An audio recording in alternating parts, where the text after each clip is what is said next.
Hari Om. Emily Dickinson, the great poet from England, the recluse and lady who loved God, once said, "Not revelation 'tis that waits, but our unfurnished eyes."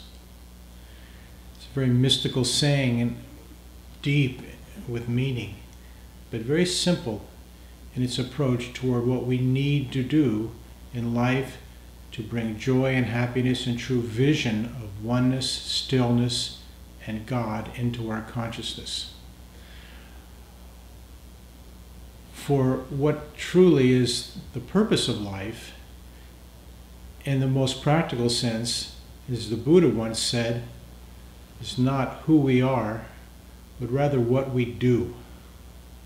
How we move in life, and how we move toward that which is uplifting, and at the same time to divorce ourselves from a mind that seeks bondage. In fact, a great saint in India once said to me, just file for divorce with your mind. Just say to it, I'm finished. I'm filing for divorce. Oh mind, you go your way, I'll go my way. You worry if you like. You suffer if it's your nature. I myself am free from you. But to say those words is merely tall talk unless we have some contact with that which we seek. For this world is fierce and full of that which draws us away. So for this purpose, God actually comes to us. We all hear of spiritual practice, a spiritual endeavor, as we must go to God, but in truth, God is the one who comes to us. It is our job to become receptive to that visitation.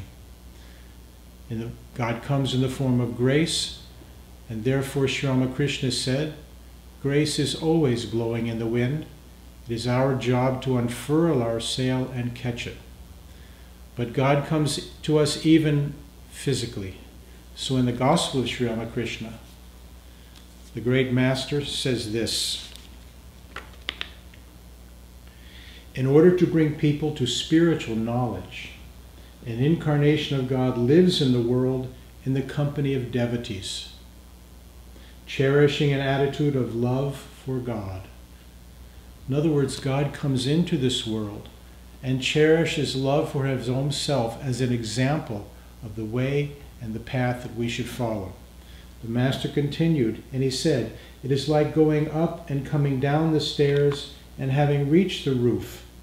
In order to reach the roof, other people should follow the path of devotion as long as they have not attained knowledge and become free from desire. So in other words, what the Lord is saying, the knowledge that we seek is difficult. We should develop devotion for God and love for God. Holy Mother Sri Sarada Devi, the consort of Sri Ramakrishna himself, was once asked by one of her devotees, what is the quickest and fastest way to find God? And she said, shed tears for the Lord. And then this person very rightly and very, very practically said, oh, but Mother, I cannot shed tears. Then what should I do?